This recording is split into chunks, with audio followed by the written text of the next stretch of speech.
A tragic scene in North York. A fire at a city-run temporary shelter has claimed the life of one person. Our Shauna Hunt is on the scene. Shauna, what is the fire chief telling you?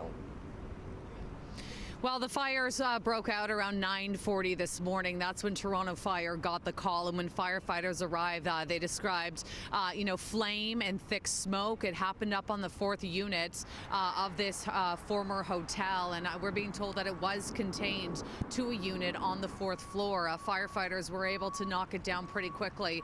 They did pull someone from that fire. They brought that person down to a waiting paramedics bus. And as you mentioned, Melissa, sadly, that person did not survive.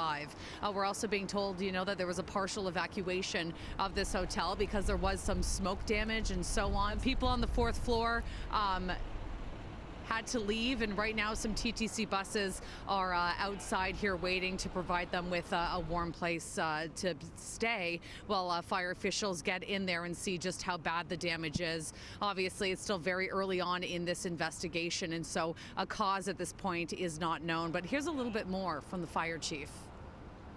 There will be a comprehensive investigation into the origin, cause, and circumstances of this fatal fire. That will be conducted by our fire investigations team, working in direct collaboration with both the Ontario Office of the Fire Marshal and Toronto Police. So I can tell you that the last time that it was inspected for fire code compliance was in July of 2023. Our community risk reduction unit was here. That inspection was completed and the building was in compliance with the fire code with no violations.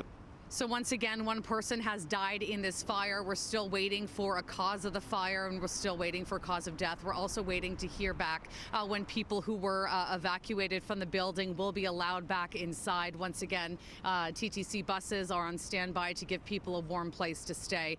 One thing we do know about this building is that it's a former hotel that's now part of the Toronto shelter system and has been housing homeless people from Toronto and many asylum seekers for the last few years. Melissa. So very early in on this investigation. Shauna Hunt bringing us the latest on a fire at a city-run temporary shelter that's left one person dead. Thanks for that, Shauna.